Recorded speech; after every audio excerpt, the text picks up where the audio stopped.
The box was open, but empty. At least, that's what Daniel wanted to believe. But deep down, he knew the truth. The hollow ones hadn't stayed locked away.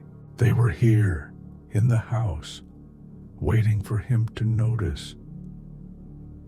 That night, Daniel stood in the bathroom, splashing water on his face. His reflection looked exhausted, pale, hollow. He leaned closer to the mirror, staring into his own tired eyes.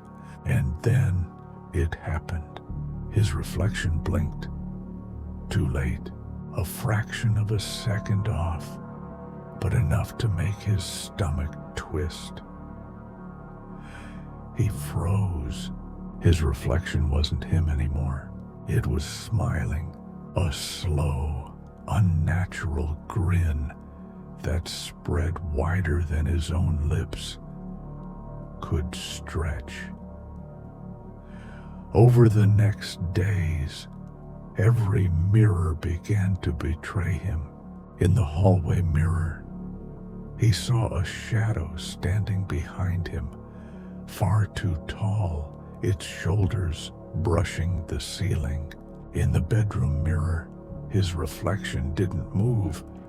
When he did, he raised his hand. The reflection stood still, staring back at him.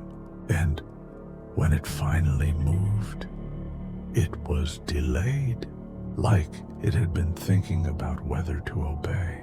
And once, in the kitchen window, he saw dozens of faces staring back, some smiling, some weeping, all watching him. Desperate, Daniel covered every mirror in the house.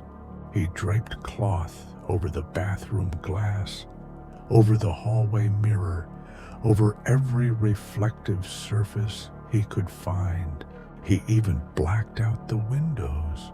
The house grew darker, more suffocating, but at least, he thought, he was safe.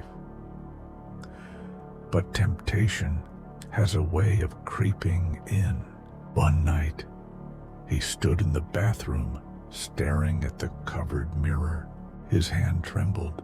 Slowly, he pulled the cloth down. He needed to know.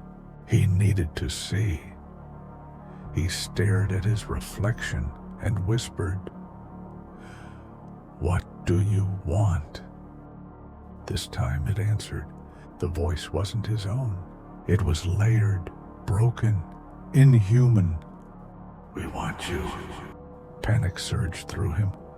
He grabbed a heavy object and smashed the mirror.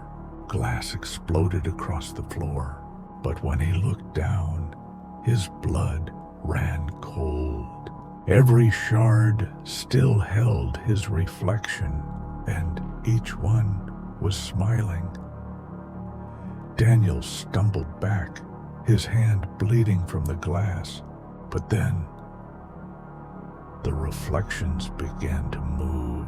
One by one, they stood up inside the shards, twisted copies of himself, climbing out of the broken pieces of glass. And then they stepped out, crawling, stretching, peeling themselves free from the mirror world. Their faces wrong, their eyes hollow. Daniel wasn't alone anymore. The hollow ones were free, and from that moment on, no reflection could ever be trusted again. This is the third chapter of The Hollow Ones.